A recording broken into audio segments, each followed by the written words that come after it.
Almost చిట్టి curry అయితే ready అయింది. ఈలోపు మీరు ఒక లైక్ సబ్స్క్రైబ్ చేసుకోండి. కొద్దిగా ఆయిల్ వేద్దాం. ఈ చిట్టి దుంపల్ని ఇలా ఫోర్క్తో రెండు వైపులా కన్నాలు పెట్టాలి. ఎందుకంటే ఇలా పెట్టడం వల్ల ఉప్పు కారం లోపలికి వెళ్తుంది కనుక ఇలా చేయాలి. ఆయిల్ హీట్ ఎక్కింది కనుక కొద్దిగా సాల్ట్ వేద్దాం. కొద్దిగా పసుపు,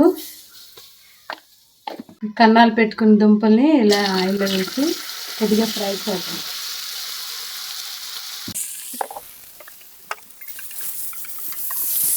కొద్దిగా కారం వేస్తున్నాను.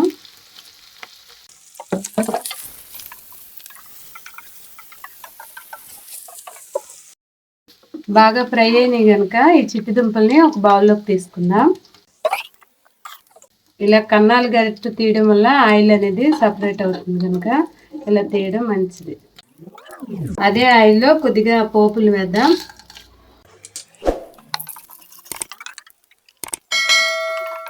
పోపులు చిటపట్లాడినాయి కనుక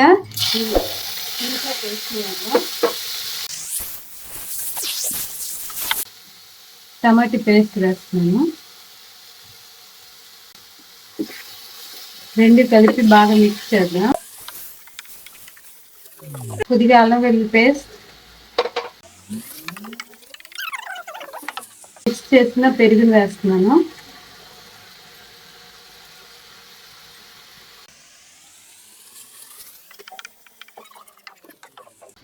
ముందు వేసాం కనుక కొద్దిగా చూసుకొని పసుపు,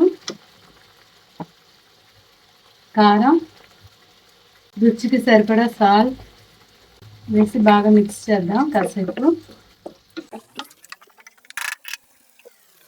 ఒక 5 నిమిషాల పాటు మూత పెడదాం. ఒకసారి మూత తీసి చూద్దాం. ఇలా ఆయిల్ సపరేట్ అయ్యే వరకు దీన్ని మగ్గించాం కదా. ఇప్పుడు కొద్దిగా నీళ్ళు వేద్దాం.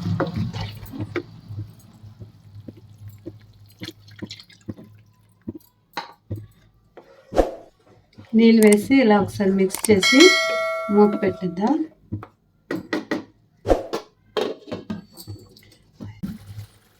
ఇలా తయారైన గ్రేవీలోకి చిట్టి దుంపలు ఏవైతే వేయించి ఉంచామో అవి వేసేద్దాం.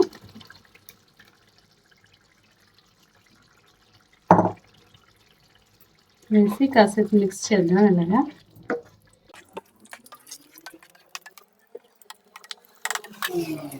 ఒక 10 నిమిషాల పాటు ఇలా ఉడకనిద్దాం. ఆల్మోస్ట్ చిట్టి దుంపల కర్రీ అయితే రెడీ అయింది. ఈలోపు మీరు ఒక లైక్ సబ్స్క్రైబ్ చేసుకోండి. కొద్దిగా గరం మసాలా పౌడర్ వేద్దాం. కరివేపాకు, కట్ చేసిన పచ్చిమిర్చి వేసి కాసేపు మిక్స్ చేద్దాం. కట్ చేసుకున్న కొత్తిమీర వేసి స్టవ్ ఆఫ్ చేసేద్దాం. ఫైనల్గా చిట్టి దుంపల కర్రీ అయితే రెడీ.